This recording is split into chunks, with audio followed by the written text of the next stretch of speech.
जो भी इश्यूज होते हैं उस पर हम लोग ध्यान रखते हैं। প্রতিবেশী দেশগুলোর যে কোনো ধরনের ঘটনা প্রবাহ ভারত নিবিড়ভাবে পর্যবেক্ষণ করে। এই উদ্বেগটা দিন দিনই বাড়ছে, আর যে ভারতের গণমাধ্যমগুলো একটা জায়গায় বলছে যে ভারতের কূটনৈতিক ব্যর্থতা হিসেবে দেখছে তারাও বিষয়টি। আপনার কাছে কি মনে হয় এত উদ্বেগের কারণ কি? ধন্যবাদ। প্রথম কারণ একটা বিষয় যেটা চেক করা দরকার, সেটা হচ্ছে এই উদ্বেগের জন্মটা কে দিল। আজকে যে বাংলাদেশে তিস্তা প্রকল্প নামক একটা জিনিস নিয়ে আমাদেরকে আলাপ করতে হচ্ছে, কেন আলাপ করতে হচ্ছে, আমাদেরকে কেন পদ্মা ব্যারেজ করতে হচ্ছে, সেটা চীনের টাকায় হোক আর দেশের টাকায় হোক, এই কাজটা আমাকে কেন করতে হচ্ছে? ভারত যদি ফারাক্কা ব্যারেজ না করত, আমার উপরে যদি সে পানি আটকে হুগলি নদীতে ট্রান্সফার করা, কলকাতা বন্দর সচল করার নামে শত শত ক্যানেল করে করে কৃষি জমিতে পানি টেনে নেওয়ার এই কাজটা না করতো, যেটা আন্তর্জাতিক আইনে নিষিদ্ধ, তো আমার যে ট্রান্সবাউন্ডারি রিভার্স আছে 57টা 54টা যেভাবে ডিফাইন করেন, এই 54টা নদী অভিন্ন নদীতে যে সে রিভার লিঙ্কেজ প্রজেক্ট করে ফেলছে, টিপাইমুখে, তিস্তার উপরে, পদ্মার উপরে, গঙ্গার উপরে, বিভিন্ন নদীতে বাংলাদেশের ছোট বড় 300+ নদী মারা গেছে গত 50 বছরে। তাহলে এই উদ্বেগটা যে আজকে করেছেন, এটা কার হাতের কামাই? মানে আমরা কি ফারাক্কা ব্যারেজ করেছি? মানে আমরা কি আপনাকে উদ্বেগটার জন্ম দিয়েছি? না, আমরা আসলে ভিকটিম। আপনার সিদ্ধান্তের কারণে আমরা ভিকটিম, এবং আমরা আসলে চাচ্ছি আমার কৃষককে, কৃষিকে, জেলেকে, নদীকে বাঁচিয়ে রাখবার জন্য আমরা সিম্পলি একটা স্বাভাবিক জিনিস চাচ্ছি। এখন আপনি যদি উদ্বেগ না চান, আপনি সবগুলো ড্যাম ভেঙে ফেলেন, সিম্পল জিনিস। আপনি তিস্তা থেকে শুরু করে পদ্মায় ব্যারেজে যতগুলো ড্যাম দিয়েছেন, এগুলো সব ডিনামাইট দিয়ে আপনি ভেঙে ফেলেন। ভেঙে ফেললে কি করতে হবে? আমাকে আর পদ্মা ব্যারেজ করতে হবে না, আমাকে আর তিস্তা প্রকল্প করতে হবে না, আর তিস্তা প্রকল্পের জন্য চীনকেও এখানে দাওয়াত দিয়ে আনতে হবে না। খুব সিম্পল জিনিস তো। এখন আজকের যে কারণে আপনার উদ্বিগ্নতা, এই উদ্বিগ্নতার ট্যাবলেটও তো আপনার কাছে আছে, ডিপ্রেশনের অ্যান্টিডিপ্রেসেন্ট। ওটা খাচ্ছেন না কেন? মানে আমি তো কোনো কিছুর জন্য দায়ী না, তো আমি তো পিওরলি, স্যার তো অফেন্সিভ কথা বলছেন। ইনফ্যাক্ট রিয়েলিটি কি, আমরা তো ডিফেন্সিভও খেলতেছি না এখন পর্যন্ত, কিছুই খেলতেছি না। কিন্তু সেই জায়গায় ভারতের এই যে চতুর, মানে চাণক্যের বুদ্ধি, কৌটিল্যের বুদ্ধিতে যারা চলে, তাদের প্রবলেম হচ্ছে সব কিছু মাথা দিয়ে করার চেষ্টা করে, কিন্তু চিন্তার একটা বড় অংশ অন্তর দিয়ে করতে হয়, হার্ট দিয়ে করা লাগে, অনেস্টি থাকতে হয় চিন্তার। তাদের এই উদ্বিগ্নতার অনেস্টি নাই, ইন্টিগ্রিটি নাই। এটা তারা কিভাবে করবে? এখন দেখেন যে তাদের সিকিউরিটি হুমকি আছে। এখন সিকিউরিটি হুমকির জন্য কি আমরা দায়ী? আমরা কি 62 সালে অরুণাচল দখল করছি নাকি? আমরা কি ওই উপরের দিকে হিমালয়ের আশেপাশে থেকে জমি কি আমরা দখল করে নিয়ে নিচ্ছি নাকি? মানে আপনি উদ্বিগ্ন কেন? বাংলাদেশ কি কখনো ভারতের সফরেনিটিকে এফেক্ট করেছে? করে নাই তো। তাহলে তিস্তায় চীনারা আসুক বা না আসুক, চীন নিয়ে যে দিল্লির ভীতি, এটা তো এমনিতে এক্সিস্ট করে। 62 সালে চীন অরুণাচল দখল করে ফেলছে, 3 দিন দখলে রাখছে, রেখে পতাকা দিয়ে আবার 3 দিন পরে ভলান্টারিলি উইথড্র করে চলে গেছে। কদিন আগে আপনি হয়তো দেখেছেন, 1-2 সপ্তাহ আগে ওখান থেকে চীনারা রাস্তা করতেছে, ভারত দাবি করতেছে এটা আমাদের রাস্তা। চীনা অ্যাগ্রি করে নাই যে না, এটা আমাদের জমিতেই আমরা রাস্তা করতেছি। তাহলে এই উদ্বিগ্নতার অ্যাড্রেস করবার বিষয়ে তাদেরকে মাথায় রাখতে হবে, এটা তাদের সমস্যা, তারা এটার কারণ, এবং তাদের এটা সমাধান তাদেরকেই করতে হবে। দ্বিতীয় কথা, দেখে যে ভারত এই যে হুমকি দিচ্ছে আমাদেরকে, যে এটা গাজা বানায় ফেলবে, ইউক্রেন করে ফেলবে, এটা করবে সেটা করবে। প্রশ্ন হচ্ছে কিভাবে করবেন আপনি? এখন আমেরিকা যিনি deputy secretary of state Christopher Landau, সে অবজারভার ফাউন্ডেশনে একটা বক্তব্য দেখলাম মার্চ মাসে। সেখানে সে পরিষ্কার করে ইন্ডিয়ানদেরকে বলেছে, দিল্লিতে, যে সেখানে সে পরিষ্কার করে ইন্ডিয়ানদেরকে বলেছে চায়নার ব্যাপারে, চায়নাকে ক্ষমতাশীল করে, চায়নাকে অর্থনৈতিকভাবে উন্নত করে আমরা যে ভুলটা করেছি সেটা আমরা ইন্ডিয়ার ক্ষেত্রে করব না। Message is very clear, the way we empower China to become economic super power, we shall not do it to India. So you have to do your own business. আপনাদেরকে আপনাদের টার্মসে, রেগুলার টার্মসে ব্যবসা করতে হবে। এই প্রোগ্রামে উপস্থিত ছিল রয়ের সাবেক চিফ বিক্রম সুদ। তার আবার একটা ইন্টারভিউ দেখলাম, সে পরিষ্কার করে বলতেছে যে it's a clear warning for Indian politics and economy. এবং এইটার ওয়ার্নিংয়ের সূত্র কিন্তু আমরা দেখতে পাচ্ছি। দেখেন, রেসিপ্রোকাল ট্যারিফ এগ্রিমেন্ট দিয়ে যেটা করেছে, মোদির উপরে তো এক্সট্রা কর চাপায় দিচ্ছে, শুধু রেসিপ্রোকাল করে নেই, যেহেতু সে মাতব্বরি করতে গেছে তার উপরে আরও বেশি চাপায় দিচ্ছে। দ্বিতীয়ত দেখেন, গত সেই 90-এর দশক থেকে ভারত থেকে B121 ভিসা সমত ওই আইটি সেক্টরে প্রচুর লক্ষ লক্ষ মানুষকে তারা নিয়েছে। এটা ভিসা বন্ধ করে দিয়েছে ট্রাম্প এসে। শুধু তাই না, হাজার হাজার অবৈধদেরকে কার্গো প্লেনে করে, প্যাক করে, গুদামজাত করে, মানে গুডসের মতো, পণ্যের মতো করে ভারতে পাঠায় দিচ্ছে। অতএব এই যে বাস্তবতা, ট্রেড এগ্রিমেন্ট হচ্ছে না, রেসিপ্রোকাল ট্যারিফ এগ্রিমেন্ট দিয়ে দেখবেন যে বাংলাদেশের অনেক সুশীল বুদ্ধিজীবীরা প্রচুর আলাপ করে, বাংলাদেশ নির্বাচনের 3 দিন আগে এরকম একটা গোপন চুক্তি করছে। আমরা we are talking about $6-7-8 billion. ভারতের উপরে $500+ বিলিয়ন বোঝা চাপাই দিচ্ছে ট্রাম্প ট্রেড এগ্রিমেন্ট করে। অতএব এটা খুব পরিষ্কার যে আপনি যেখানে খেলবেন, আপনার খেলার যে আপনার ব্লাড সার্কুলেশন দরকার, আপনার যে অর্থনীতি দরকার, সেই অর্থনীতি আসলে ভারতের নাই, সেইটা প্র্যাকটিক্যালি করতে পারবে না। এবং এইবার যে মধ্যপ্রাচ্যের যুদ্ধে যে আমেরিকা ইসরায়েল হারলো, এর সাথে ইন্ডিয়াও তো হেরেছে, একসাথে হেরেছে। অতএব এই যুদ্ধে হারার মধ্য দিয়ে তার অর্থনীতিও তো বিপদগ্রস্ত অবস্থায় আছে। সে তো আর ইরানের মতো রিহ্যাবিলিটেশন তহবিল থেকে টাকা নিতে পারবে না, তার তো এটা সুযোগ নাই। আবার ইকুয়ালি দেখেন যে সে গ্লোবালি ডিপ্লোম্যাটিক জায়গাতে দেখেন তার যে নেইবারহুড, তার যে মহল্লা, তাকে ভারতকে অনেকেই আঞ্চলিক পরাশক্তি বলে। সে আসলে আঞ্চলিক পরাশক্তিও না, সে রাষ্ট্রই তো না, একটা ফ্র্যাকচার নেশন। সে ভারত আসলে একটা কলোনিয়াল স্টেট। তো এইখানে দেখেন তার মহল্লায় কোনো রাষ্ট্র নাই, কোনো দেশ নাই যে তার কথা শোনে। মানে নেপালের প্রধানমন্ত্রী তার সচিবের সাথে দেখা করে নাই, বলে এইসব সচিব টচিবের সাথে দেখা করার সময় আমার নাই, মোদিরে পাঠাও, ফেরত পাঠায় দিচ্ছে। তো সেইখানে আপনার বোঝা দরকার যে ভারতের ইন্টারনাল বাস্তবতাটা কোথায়। পলিটিক্সের অবস্থা দেখেন, ইটস ভেরি টেন্টেড পলিটিক্স, কোনো পলিটিক্স নাই। বিজেপি ভারতের পলিটিক্স শেষ করে দিয়েছে, ভোট নষ্ট করে দিয়েছে, নির্বাচনী ব্যবস্থা ধ্বংস করে দিয়েছে, সকল রাজনৈতিক দলের এমপি মন্ত্রীদেরকে, বিরোধী দলেদেরকে ভয় ভীতি দেখায় দল ভেঙে দিচ্ছে। মানে ইটস এ টোটাল ক্যাওয়াস। এবং দেখেন এই ভারতটা কি, সে কিন্তু একটা কলোনিয়াল স্টেট, যেই ভারতের 84-85% নাগরিক স্বাধীন না, তার কোনো নাগরিক অধিকার নাই জাতপাতের কারণে, সেটা একটা কলোনিয়াল স্টেট। এখানে অচ্ছুত, দলিত, তারপরে হিন্দু মাইনরিটি তফসিলি জনগোষ্ঠী যারা আছে, এরপরে মুসলমান, খ্রিস্টান, পাহাড়ি জনগোষ্ঠী, সবাই হচ্ছে এখানে একটা কলোনিতে বসবাস করছে। অতএব এইরকম একটা কলোনির রাষ্ট্রে থেকে আপনি কার সাথে যুদ্ধ করবেন? কে আপনার সাথে যুদ্ধ করবে? কয়দিন যুদ্ধ করতে পারবেন? আপনার রসদ আসবে কোত্থেকে? আপনার চারপাশে তো কোনো বন্ধু রাষ্ট্র নাই। অতএব সেই জায়গায়, এবং দেখেন ভারতের ইন্ডিয়ার মানে আমেরিকার জায়গা থেকে দেখেন যার যে ইন্ডো প্যাসিফিক স্ট্র্যাটেজি, আইপিএস তো ট্রাম্প এসে শেলফ করে দিচ্ছে, ইন্ডো প্যাসিফিকের ইন্ডো শব্দটাই কেটে দিচ্ছে প্যাসিফিক কমান্ড থেকে। অতএব সব কিছু মিলায়ে আপনার দেখবেন যে এই যে তুলসী গাবার্ড রিজাইন করলো গত কদিন আগে, তুলসী গাবার্ড আপনার মনে আছে কিনা, ট্রাম্প আসার পর যখন তারা দায়িত্ব দিল, ভারতীয়রা তো দেবতা বানায়া পূজা টুজা দিয়া টিয়া, এই একজন লোক আমাদের আসছে দেবদূত, তিনি এখন আমাদের জন্য হয়ে কাজ টাজ করবেন টরবেন, ওনার পথ চলে গেছে। তো সব কিছু মিলে Bharat is in crisis, is a serious crisis. তার রাষ্ট্র থাকবে কিনা এটার জন্য কাউকে দায় দিতে হবে না। মানে চীন, বাংলাদেশ, পাকিস্তান কেউ কিন্তু তার রাষ্ট্র ভাঙার জন্য চেষ্টা করতেছে না, এইটা তার নিজের অর্জন, তার ফল। পশ্চিম বাংলা দেখছেন না, কদিন আগে আপনার দিবস পালন করেছে, আপনার পশ্চিম বাংলা দিবস পালন করেছে 20শে জুন, কারণ যেদিন তারা মানে বাংলা থেকে বাংলা পার্টিশন হয়েছে সেই দিনটাতে তারা সেলিব্রেট করেছে। তো সব কিছু মিলিয়ে তার উদ্বিগ্ন হবার জায়গাতে তাকে বোঝা দরকার, চায়নার দিকে তাকায়া উদ্বিগ্ন হবার দরকার নাই, বাংলাদেশের দিকে তাকায়া উদ্বিগ্ন হবার দরকার নাই, পাকিস্তানের দিকে তাকায়া উদ্বিগ্ন হবার দরকার নাই। নিজের দিকে তাকান, খালি ফারাক্কা ব্যারেজের দিকে তাকান, আপনার যে 54টা নদীতে আপনি আমাদের পানি ফ্লো বন্ধ করে দিয়েছেন ওই দিকে তাকান, ওইটা ডিনামার দিয়ে ওইটা ভেঙে দেন, তাহলে আমরা তিস্তা প্রকল্প শেলফ করে দেবো, সাসপেন্ড করে দেবো। চীনকেও আসতে হবে না, বেইজও করতে হবে না, কোনো ক্যামেরাও বসাইতে হবে না, আপনারা শান্তিতে থাকতে পারবেন, আমরা শান্তিতে থাকতে পারবো, সিম্পল জিনিস। জি, ভারতের হাতেই সব কিছু নির্ভর করছে আসলে পুরোপুরি।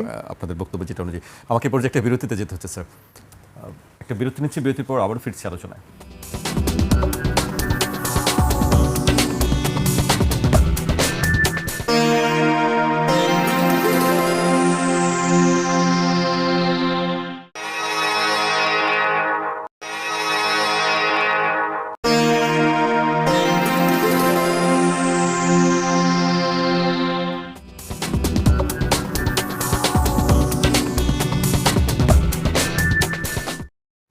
বিরতির পর আবারও স্বাগত, আপনারা দেখছেন 21 রাত।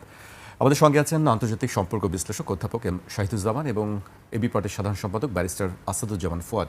আমি স্যারকে দিয়ে শুরু করতে চাই। স্যার, আমরা ভারতীয় গণমাধ্যমগুলো অনেকগুলো খবর দেখছিলাম, কিন্তু সংক্ষেপে যদি আমি বলতে চাই যে তারা একাধারে বাংলাদেশ চীনের এই নতুন অংশীদারিত্বকে ভারতের উত্তর পূর্বাঞ্চলীয় নিরাপত্তার জন্য একটি কৌশলগত লাল সংকেত হিসেবে দেখছে, মানে রেড সিগন্যাল বলছে তারা। আবার একই সাথে নতুন দিল্লির প্রতি আহ্বান জানাচ্ছে যেন তারা ঢাকাকে পুরোপুরি বেইজিংয়ের দিকে ঠেলে না দিয়ে কার্যকর কূটনৈতিক সম্পর্ক পুনরুদ্ধার করে। দুটি বিষয়, একটি লাল সিগন্যাল আর একটি হচ্ছে সম্পর্ক পুনরুদ্ধার করা। কিভাবে সম্ভব স্যার এই বিষয়গুলো? এটা সম্ভব হতো যদি বিজেপি না থেকে কংগ্রেস ক্ষমতায় থাকতো, কিংবা এমনকি বিজেপির ওই যে অটল বিহারী বাজপেয়ীর মতো একজন প্রধানমন্ত্রী ভারতে থাকতো। কিন্তু বর্তমান ভারতের যে প্রধানমন্ত্রী, যা একেবারেই আরএসএস দ্বারা ডমিনেটেড, এটা কিন্তু ভারতের ইতিহাসে কখনো হয়নি। কেউ কল্পনাই করতে পারেনি যে সরাসরি আরএসএসের অখণ্ড ভারতের ধারণা একেবারে কার্যকর পররাষ্ট্র নীতির একটা রোড ম্যাপ হিসাবে এমার্জ করবে। আমরা তো এটা ভাবিনি। পাকিস্তান দেখতে পাচ্ছে যে খুবই অবাক হয়ে যে এইভাবে ইন্ডাস ওয়াটার্স ট্রিটি, একটা আন্তর্জাতিক চুক্তি guaranteed by the World Bank, সেটা এখন ভারত ভাঙছে, মানে একেবারে অবলীলায়। কোনোভাবে আন্তর্জাতিক আইনের প্রতি ভারতের কোনো সামান্যতম শ্রদ্ধাও নাই। সে নিজে যেভাবে মনে করে একতরফাভাবে ইন্টারপ্রেট করছে। এটাই কিন্তু সবচেয়ে সর্বনাশা বাস্তবতা। আন্তর্জাতিক সম্পর্কে আন্তর্জাতিক আইনকে ডিফাই করলে, যেমন ট্রাম্প করছে রীতিমতো একেবারে কন্টিনিউয়াসলি, এতেই ইঙ্গিত দেয় যে আন্তর্জাতিক ব্যবস্থা ভেঙে পড়ছে। আন্তর্জাতিক ব্যবস্থার সবচেয়ে শক্তিশালী শক্তি হচ্ছে আন্তর্জাতিক আইন। তার স্যার, এটা পরিণতি তাহলে কি দাঁড়াতে পারে? পরিণতি যা হবে, দেখেন রাষ্ট্র ব্যবস্থা যেভাবে ছিল, রাষ্ট্র ব্যবস্থায় এখন আস্তে আস্তে চীন ধরছে। রাশিয়া ইউক্রেনের অংশ ক্লেম করছে। ইসরায়েল এক্সপ্যানশনের দিকে যেতে চাইলেও সে পারছে না, ইরানের কারণে থেমে যেতে বাধ্য হচ্ছে। তারপর আপনি মায়ানমারের দিকে তাকিয়ে দেখেন, এখানেও কিন্তু ভারত মায়ানমারের সাথে যে সম্পর্ক গড়ে তুলছে, সেটা আমাদের এই বাংলাদেশের অস্তিত্বের প্রতি একটা হুমকি। বা মায়ানমারের যে সামরিক জুন্তা, ওরা এখন ইচ্ছাকৃতভাবে মায়ানমারের এই রাখাইন অঞ্চলে সামরিক উদ্যোগ নিচ্ছে, যেগুলো এমনি আপাত দৃষ্টিতে মনে হচ্ছে যেন আরাকান আর্মিকে রিপ্রেস করবে, কিন্তু এটা অনেকাংশেই বাংলাদেশের দিকে একটা ওয়ার্নিং দেয়া যে আমরা কিন্তু তোমাদের পার্বত্য অঞ্চলের দিকে আমাদের চোখ রয়েছে, সেন্ট মার্টিনের দিকে চোখ রয়েছে। তাদের একসময় ম্যাপ বানিয়েছিল, সেন্ট মার্টিনকে অন্তর্ভুক্ত করা হয়েছিল।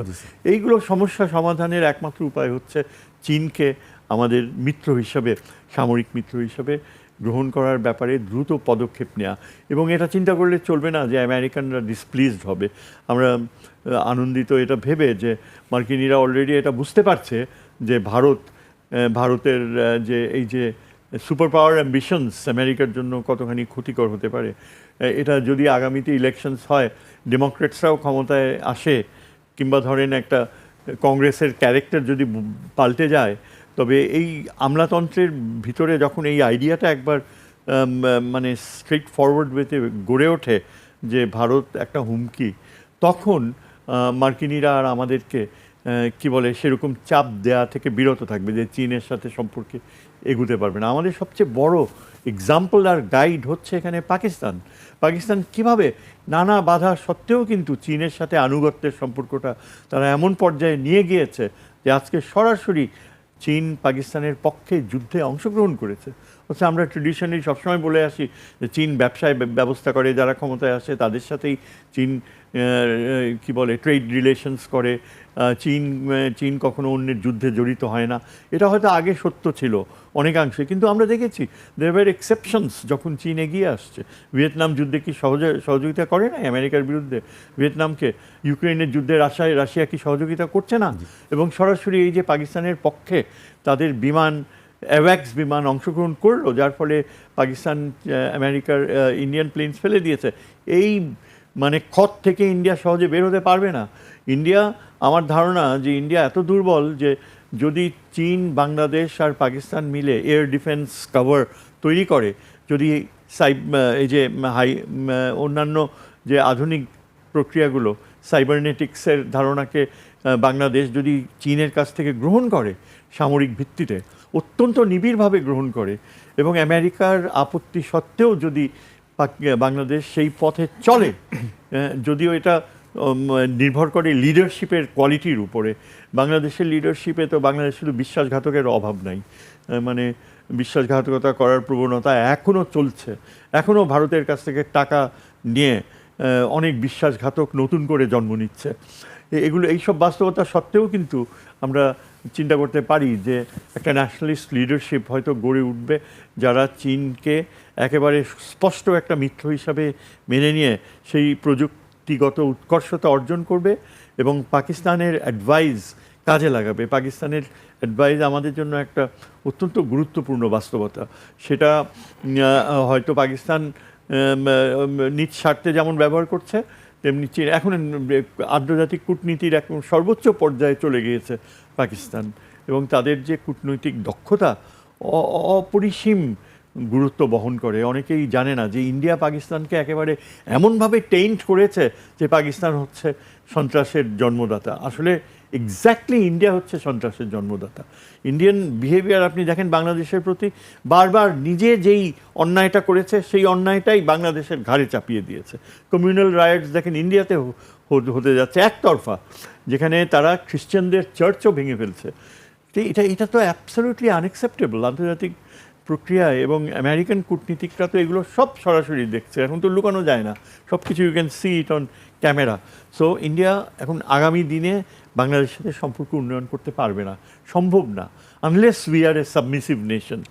ইন্ডিয়া এখন নিজের একাত্মতা রক্ষা করার ব্যাপারে তাকে সংগ্রাম করতে হবে, কিন্তু কারণ আমরা থেমে থাকবো না। আমরা যেভাবে ইন্ডিয়ার কাছ থেকে গত 16 বছরে চপেটাঘাত খেয়েছি, বাংলাদেশের একটা দেশপ্রেমিকের ভিতরে রক্ত টকবক করার কথা। আমরা আমাদের অতীতের ইতিহাস জানি, আমরা ওই হিন্দুত্ববাদীদের থেকে আসি নাই। ওই যে 3000 আগের গোপাল, শশাঙ্ক, তারা একটা আলাদা জাতি, সেই দিকে যাদের আনুগত্য তারা এই বাংলাদেশে আলাদা জাতি। আর আমরা যারা বাঙালি মুসলমান, আমরা আলাদা জাতি। আমাদের উৎপত্তি বলতে গেলে ইখতিয়ার বিন বখতিয়ার খিলজির সময় থেকে, এবং তখন থেকে এই যে মুসলমান শাসন হয়েছে, সুলতানরা শাসন করেছে, সেই দীক্ষা কেন আমরা পরিত্যাগ করব? আমাদেরকে সেটা এই তারেক জিয়ার যদি সরকার টিকে থাকতে হয় ফিরে আনতে। সুলতান শামসুদ্দিন আজম ইলিয়াস শাহ, তিনি বাংলা ভাষাকে কি গুরুত্ব দিয়েছে সেটা কলকাতার হিন্দুরা মুছে ফেলছে। তাদের ভাষায়, তাদের পড়াশোনায় সব কিছু হিন্দুত্ববাদী ধারা চলে এসছে। আমাদের নবাব সলিমুল্লাহকে হত্যা করা হয়েছে কলকাতায়, কয়জন জানে? নবাব সলিমুল্লাহকে হত্যা করা হচ্ছে। এই মানুষটি নিজের জীবন দিয়েছে। 1905 সালে এই মুসলিম লীগ সৃষ্টি করেছে, অল ইন্ডিয়া মুসলিম লীগ। আমার অবাক লাগে যে 1915 সালের পরে এত দীর্ঘ সময় কোনো মুসলমান শক্তিশালী গ্রুপ দাবি করেনি যে এটার রহস্য আবিষ্কার করা হোক। কীভাবে নবাব সলিমুল্লাহ যদি বেঁচে থাকতো, তাহলে হয়তো আমরা এই পূর্ব দিকের নর্থ ইস্ট ইন্ডিয়া হারাতাম না। তাহলে হয়তো আমাদের যে প্রক্রিয়া থাকতো, উনি হয়তো আমাদের স্বাধীনতা দেখে যেতে পারতেন নবাব সলিমুল্লাহ, অন্যরা যেভাবে দেখে ফেলছে। তেমনি সেই চিন্তায় আমাদেরকে এখন নতুন করে আমাদের জাতীয়তাবাদী চেতনা গড়ে তুলতে হবে, এবং সেইভাবেই আমরা আমাদের চোখের সামনেই আর ইনশাল্লাহ দেখতে পাবো যে ভারত যেভাবে অন্যায়ভাবে সৃষ্টি হয়েছে, ওই মাউন্ট ব্যাটেনের বেগম সাহেবের চরিত্রহীনতা আর নেহেরুর যে পারভার্সন, যার কারণে তারা এইভাবে আমাদেরকে ডিনাই করেছে, মত ইটেন পাকিস্তান যেটাকে বলা হয়, আমরা পেয়েছি। সেই বাস্তবতা পরিবর্তন হবে, একটা না একটা সময় পরিবর্তন হবে। কারণ ভারত একটা আর্টিফিশিয়াল এন্টিটি, যতই বলুক আমরা শক্তিশালী, যুদ্ধ করার মতো সাহস ওদের নাই। স্যার, আমরা একেবারে শেষ পর্যায়ে চলে এসেছি। আমি ফত ভাই কাছে আসতে চাই একটু অন্যদিকে মানুষের।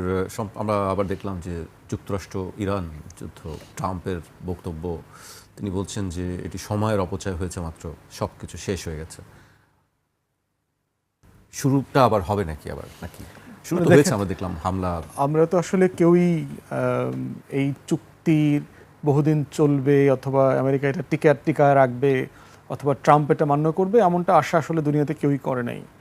চুক্তিতে সবাই খুশি হয়েছে, কিন্তু পার্টিকুলারলি ইসরায়েল এবং ইন্ডিয়া এই উস্কানিটা দেওয়া বন্ধ করে নেই। কারণ হচ্ছে যে আপনার নেতানিয়াহু জানে যে তাকে আসলে জেলে যেতে হবে, এবং সে কন্টিনিউয়াসলি বিভিন্ন জায়গাতে পুশ করতেছে। সে দেখবেন যে প্যারালালি আবার লেবাননের সাথে একটা চুক্তি করেছে ইসরায়েল, চুক্তি করে সেখানে বলেছে যে নন স্টেট এন্টিটিগুলোকে নিয়ন্ত্রণ করতে হবে। এর মানে তারা কারা? তারা হচ্ছে হিজবুল্লাহ, যারা ইসরায়েলের বিরুদ্ধে আন্দোলন প্রতিরোধ গড়ে তুলতেছে। এর মানে হচ্ছে যে ইরানিয়ান প্রক্সি বলা হচ্ছে, তাদেরকে এখান থেকে নির্মূল করতে হবে, এবং কন্টিনিউ সেখানে বোম্বিং করছে। তো সেই জায়গাতে চুক্তি তো টেকনিক্যালি ইসরায়েল এবং ইসরায়েলের প্রক্সিগুলো চেষ্টা করতেছে ভেঙে ফেলার জন্য, এবং সেটা অলরেডি চলছে। অতএব এখানে আমি খুব বেশি আশ্চর্য হইনি। এবার যেটা হচ্ছে যে প্রতিদিন যেটা ঘটতেছে তার মধ্য দিয়ে আমেরিকা তার দুর্বলতা এক্সপোজ হচ্ছে। কালকেও কিন্তু আমেরিকার একটা চপার ড্রোন দিয়ে ফেলে দেওয়া হয়েছে, এবং আপনি দেখেছেন যে অয়েল ট্যাঙ্কার যেটা ছিল, প্রো আমেরিকান কান্ট্রিগুলো যারা ওখান থেকে তেল গ্যাস নিয়ে আসছিল, তাদের অনেকগুলোতে ইরান বোম্বিং করেছে, ব্লক করে দিয়েছে।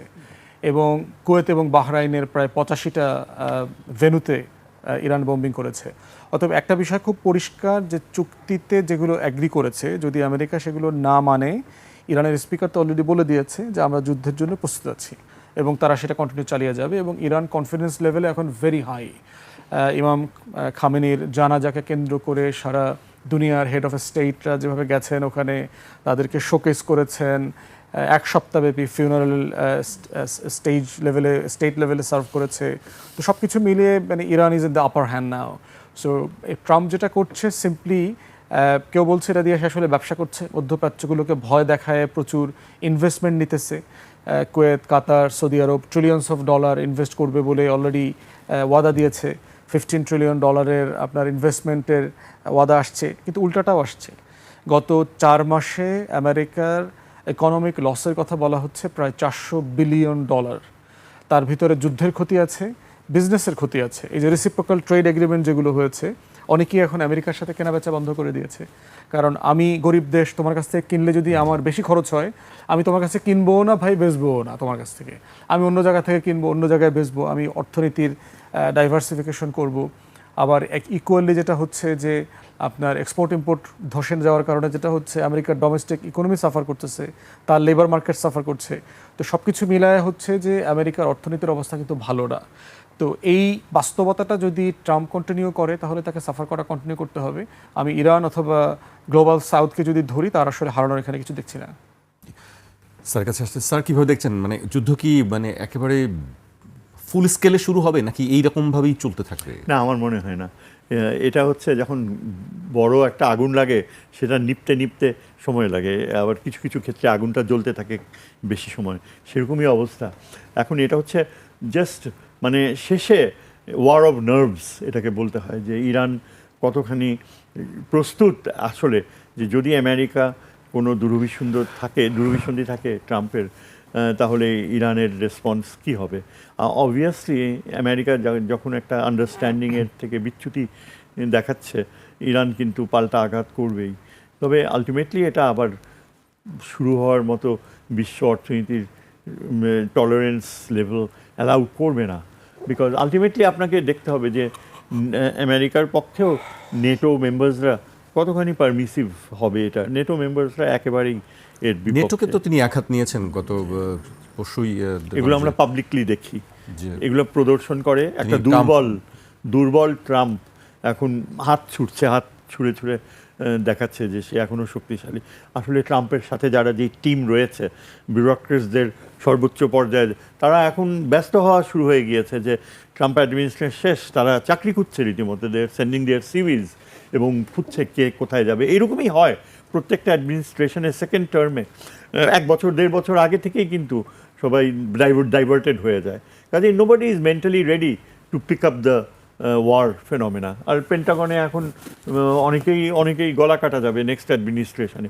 সবাই আমাদের এখানে যেমন আছে না, আর্মি ভিতরে জেনারেলদের সাহেবদের মধ্যে কিছু কিছু লোক, তারা প্রমাণিত করতে চায় যে হাসিনার সময় আমরা, যিনি কদমবুচি করেছিলেন হাসিনাকে প্রথম, তিনি এখনও এনডিসিতে যে লেকচার দিয়ে আসছে সেদিন, কী বলে, theories and reality of Jio politics. Imagine যে কতখানি তারা দেখাতে চায় যে আমরা লয়্যালটি। সেখানে আমেরিকাতেও জেনারেলসরা কিন্তু সবাই সচেতন হয়ে যাবে, মানসিকভাবে আবার যুদ্ধ চালিয়ে যাওয়ার মতো ট্রাম্পের ওই ডিসপ্লের সাথে কাজ করবে না। সুতরাং এই প্রক্রিয়াটা যে চলছে, ট্রাম্প দেখতে পাবে যে হি ইজ বিং আইসোলেটেড, কংগ্রেসও is not ready to put forth his huge bill for war. হ্যাঁ, সুতরাং আমি বলতে পারি, আমার যা শিক্ষা রয়েছে, আমি যতটুকু বলতে পারি যে যুদ্ধ শেষ হওয়া অনিবার্য। কিন্তু এর পরবর্তীতে আমরা যদি বলি যে পারস্য উপসাগরে পুরো নিয়ন্ত্রণ তো সে লুজ করেছে, সেক্ষেত্রে ইরান এখন পাওয়ারে আপার হ্যান্ডে আছে, সেক্ষেত্রে ওই অঞ্চলের ভূ রাজনৈতিক অবস্থা থেকে পুরোটাই তার নিয়ন্ত্রণেই থাকবে বলে আপনার মনে হয়? না, তার নিয়ন্ত্রণে থাকবে না, একটা সমীকরণ আসবে। এখন দেখেন, ইরান কিন্তু ভূ রাজনৈতিক ক্ষেত্রে নির্ভরশীল হয়ে গিয়েছে ইরানের উপরে। ইরানের ভিতর দিয়ে তার বিশাল অ্যামাউন্ট অফ তেল, সৌদি আরবের তেল চীনে যাচ্ছে, সেন্ট্রাল এশিয়া পার হয়ে, এবং এটা খুব কম সময়ে যাচ্ছে, ব্যয়ও অনেক কম। এই যে চীনের এইসব উদ্ভব করার প্রবণতা, এটা সৌদি আরবকে এফেক্ট করবে, অন্যান্য দেশকে। দেখেন ইউএই কিভাবে ইরানের কাছে ক্ষমা চেয়েছে, বলে যে যা টাকা চাও সব দিব, তোমরা আমাদেরকে কিছু ক্ষতি করো না। আমার মনে হয় একটা ইকুইলিব্রিয়াম দাঁড়াবে। আমেরিকা ফুললি উইথড্র করবে না, কারণ এখনও সেখানে কাতারে তার সেন্টকম হেডকোয়ার্টার্স রয়েছে। ইসরায়েলকে এখন একটা ইলেকশনের কারণে নেতানিয়াহু কিছুদিন হয়তো দেখাবে, কিন্তু আমার মনে হয় নেতানিয়াহুর শেষ চলে এসছে। আমার মনে হয় আলটিমেটলি ইসরায়েলের ওই পক্ষটা যারা যুদ্ধ পরিহার করতে চায়, তারাই হয়তো আগামী ইলেকশনে জিতবে। আমার মনে হয় না যে স্যার এখানে এই মুহূর্তে কি গাজার যে ক্রাইসিসটা বহু কাল ধরে, সেটি কি শেষ করার জন্য কোনো উদ্যোগ কি নেবে? আসলে সেই উদ্যোগ নিতে হলে ইজিপ্টকে সামনে, এখন আপনাদের বা আমরা দেখছি মানে উপযুক্ত সময়ে বলা যায় যেটি, এটার কি রয়েছে ইজিপ্টের হাতে, কাতারের হাতে। ইজিপ্ট ইজ দ্য কি প্লেয়ার। এখন প্রেসিডেন্ট সিসি একটু বোঝা উচিত যে তার টিমকে যে জোর করে হারানো হলো, ওয়ার্ল্ড কাপ সকার কিন্তু একটা রোল প্লে করে। এবং আমার তো ধারণা ছিল যে Sisi will pick up the phone, tell Trump যে look, you get the match replayed or I am going to quit as your ally, এরকম কিছু যদি ফোন করে বলে আমি আমি অবাক হতাম না। তবে আসল কথা হচ্ছে যে এটা অনেকাংশেই নির্ভর করছে ইজিপ্টের হাতে, আর এইদিকে এই যে কাতার, তারপর টার্কি, এদের হাতে। আমার মনে হয় ফিলিস্তিন রাষ্ট্রের ধারণা আরও কাছাকাছি চলে আসছে। স্বয়ং মার্কিন যুক্তরাষ্ট্রেও কিন্তু ইয়াঙ্গার জেনারেশন অত্যন্ত সজাগ, তারা ফিলিস্তিন রাষ্ট্রের পক্ষে চলে আসছে। সারা বিশ্বব্যাপী ফিলিস্তিন রাষ্ট্রের পক্ষে আমরা নাটকীয় কিছু ঘটে যাবে আগামী বছরের মধ্যে। এই বছরেই আমার মনে হয় আমাদের জেনারেল অ্যাসেম্বলির প্রেসিডেন্ট যিনি হচ্ছেন বাংলাদেশের প্রতিনিধি, তিনি একটা নাটকীয় কিছু করে বসলেও আমি অবাক হব না, কেননা তাকে একটা একটা কিছু করে সে বের হয়ে আসতে চায় যে আমি জেনারেল অ্যাসেম্বলিতে মেজরিটিয়ারিয়ানিজমের প্রাধান্যকে সুপ্রতিষ্ঠিত করে নিরাপত্তা পরিষদকে বাধ্য করেছি তার পদ থেকে সরে আসতে। এরকম একটা কিছু করাটা আগামী এক বছরের মধ্যে যদি ঘটে, তাহলে আমি তো বলবো যে সত্যিকার অর্থেই বিশ্ব ব্যবস্থায় একটা মানে মানুষ জেগে উঠেছে, জাতিগোষ্ঠী জেগে উঠেছে। জি স্যার, অনেক আশাবাদী, আমরাও আশাবাদী হতে চাই। প্যালেস্টাইন নিয়ে সবারই একটি আবেগের জায়গা আছে। আমি শেষ করবো, একেবারে শেষ পর্যায়ে চলে এসেছি। ফুয়াদ ভাইকে দিই, আপনার কাছে কি মনে হয় এটি কি উপযুক্ত সময় যে আসলে আরব ওয়ার্ল্ডকে প্যালেস্টাইনের স্বাধীনতার জন্য তাদেরকে আবার এক হয়ে কাজ করার? আরব বিশ্বের জনগণ তো এই পক্ষে অলরেডি আছে। আপনি দেখেন আর্জেন্টিনা এবং মরক্কোর মিশরের ম্যাচে আপনার মিশরের যিনি কোচ ছিলেন তিনি তো ফিলিস্তিনের পতাকা উড়িয়েছেন, ফিলিস্তিনের পক্ষে কথা বলেছেন, এবং এটা সারা দুনিয়াতে যথেষ্ট অ্যাকসেপ্টেবল হয়েছে। অতএব এটার সমস্যাটা আপনার জনগণের না, আরব বিশ্বের শাসক গোষ্ঠী যারা হচ্ছে প্রচণ্ড রকমভাবে ইউরোপ আমেরিকার কাছে আপনার স্লেভ হয়ে গেছে, দাসত্বের সেই জায়গাটা তারা বের হতে পারবে কি? এই যে দাসত্বটা ভাঙছে আস্তে আস্তে করে, এই যে তাদেরকে যে ইরান যে শিক্ষাটা দিল, এবং এই যে ক্ষমতার ভারসাম্য পরিবর্তন হয়ে যাচ্ছে, এবং গ্রেটার ইসরায়েলের প্রকল্পটা ইতিমধ্যে ভেস্তে চলে গেছে, যে ইসরায়েলের এক্সপানশন প্রকল্পটা নাই। ঠিক একইভাবে যে প্রকল্পর কপি করে ভারত মনে করছে সে একটা অখণ্ড ভারতের একটা কল্পিত রাষ্ট্র বানাবে, একই প্রকল্প কিন্তু ভারত মহাসাগরে ডুবে গেছে। অতএব এটা একটা হিস্টোরিক্যাল সময়। আমি মনে করি যে ইসরায়েল ইজ সেই মানে প্রায়া স্টেট, এটা কোনো অর্গানিক ফর্ম নাই এটার। অতএব এটা বেঁচে থাকার কোনো যৌক্তিক কারণ নাই। যার নিজস্ব জনগোষ্ঠী নাই, যার নিজস্ব আরব মানে টেন্ডেন্সি নাই ওই রাষ্ট্র কাঠামো, ওই রাষ্ট্র চেতনার পক্ষে, আপনি সারা পৃথিবী থেকে কতগুলো ভাড়াটিয়া আনলেন, আইনে এক জায়গায় গ্যাদার করে বললেন এরা আমার দেশের নাগরিক। মানে এইভাবে তো রাষ্ট্র হয় না। রাষ্ট্র তো একটা লড়াইয়ের মধ্য দিয়ে তৈরি হতে হয়, যারা ওই মাটির মানুষ, ওই জনগণ যারা লড়াই করে একটা রাষ্ট্র বানায়। ইসরায়েল রাষ্ট্রটা কিন্তু সেরকম কোনো রাষ্ট্র না। এই কলোনিয়াল স্টেটের জায়গা থেকে ইসরায়েল একটা ফেইল্ড স্টেট, এবং এটা আমি আগামী 50 ইয়ার্সের ভিতরে এই রাষ্ট্র দেখি না আর কি। এটা জাস্ট ম্যাটার অফ টাইম। এটা একটা সময় আসবে যে ইউরোপ আমেরিকাকে আপনার এই পুরো 6-7 মিলিয়ন ইসরায়েলিসদেরকে আপনার রিফিউজি আকারে নিয়ে যেতে হবে আমেরিকাতে। বড় বড় স্টেট আছে, যে কোনো একটা স্টেট খালি করে দেবে, বিশাল জায়গা খালি পড়ে আছে আমেরিকাতে। সো ফিলিস্তিনি রাষ্ট্র একটা অনিবার্য জায়গা। কিভাবে দেখেন? আপনারা দুজনই খুবই আশাবাদী, মানে এই যে লক্ষণগুলো দেখতে পাচ্ছি। কিন্তু ডোনাল্ড ট্রাম্পের যে প্ল্যান আমরা দেখেছি, যে গাজাকে নিয়ে তার যে বিশাল প্ল্যান, সে গাজাকে নতুন করে গড়তে চায়, নতুন করে সে ওখানকার রিয়েল এস্টেট গড়ে তুলতে চায়, সমস্ত কিছু তার প্ল্যান। মানে কত পাগলের কত প্ল্যান থাকে আর কি। যে এখনো তো তার কন্ট্রোলে গাজা, মানে গাজার নিয়ন্ত্রণ আসলে ইসরায়েলের নিয়ন্ত্রণে না, আপনার আমেরিকারও না। গাজার নিয়ন্ত্রণ হচ্ছে ফিলিস্তিনিদের উপরে। যারা প্রত্যেক দিন লড়াই করে ওখানে জীবনযাপন করছে এবং শহীদ হচ্ছে। তারা যদি কারো নিয়ন্ত্রণে থাকতো তারা ওই এলাকা ছেড়ে চলে যাইতো, মিশর চলে যাইতো, ফিলিস্তিনি আপনার ইসরায়েলে চলে যাইতো, আমেরিকাতে চলে যাইতো। অফার দেওয়া হয়েছে তো আপনার টোটাল মিশরের সাইনাইতে নতুন করে ফিলিস্তিনি রাষ্ট্র করে দেওয়ার অফার পশ্চিমারা দিয়েছে, টোটাল রাষ্ট্রটা বানায় দিবে, গাজাটা খালি করে দিতে হবে। রাজি হয় নাই তো। তাহলে গাজার নিয়ন্ত্রণ আসলে কার কাছে? মনে হচ্ছে সে মারা যাচ্ছে, মনে হচ্ছে সে আহত হচ্ছে, মনে হচ্ছে তার দালান কোঠা বুলডোজ করে দিচ্ছে, কিন্তু আসলে সেই নিয়ন্ত্রণে আছে, কারণ সে লড়াই করতে করতে জীবন দিচ্ছে। অতএব ওটার মালিক তারা এবং মালিকদের হাতে এটা আছে। সবগুলো সাইন এবং সাইনপোস্টগুলো যেটা বলছে আমাদেরকে দেখাচ্ছে সেটা খুবই পরিষ্কার ডাইরেকশন যে এই স্টেটের থাকবার কোনো সুযোগ নাই। শুধু তাই না, আরব বিশ্বের ম্যাপও বদলে যাবে ফিলিস্তিনকে কেন্দ্র করে। ফিলিস্তিনের পক্ষে যারা যারা থাকবে না আরব শাসক গোষ্ঠীর ভিতরে, তাদের রাষ্ট্র এবং তাদের ক্ষমতা থাকবে কিনা সেটাও আগামী দশকগুলোতে প্রচণ্ড আলোচনার এবং চ্যালেঞ্জের মুখোমুখি হবে। তো সেই জায়গায় আমি একই পরিণতি দেখতে পাচ্ছি, ভারতের যে পরিণতি হবে ইসরায়েলেরও একই পরিণতি হবে। এবং এই সুপার পাওয়ার করে একটা যে ইউনিপোলার রাষ্ট্র সোভিয়েত ইউনিয়নের পতনের পরে আমেরিকা করেছে, সেটা থেকে আমরা দেখতে পাচ্ছি যে মাল্টিপোলার ক্ষমতার বলয় তৈরি হচ্ছে এবং গ্লোবাল সাউথ অনেক বেশি অ্যাসার্টিভ হচ্ছে বিভিন্ন ফোরাম থেকে, সেটা চায়না বলেন, চায়না নেতৃত্বে বলেন, অথবা আসিয়ান বলেন, ব্রিক্স বলেন, বিভিন্ন ফোরাম তাদের ক্ষমতা কিন্তু অ্যাসার্ট করছে। তো সেই জায়গাতে আমরা দেখতে পাচ্ছি যে মানে আমেরিকার সেই এক্সক্লুসিভ ক্ষমতার যে জায়গাটা সেটা অলরেডি ধ্বংস হয়ে গেছে।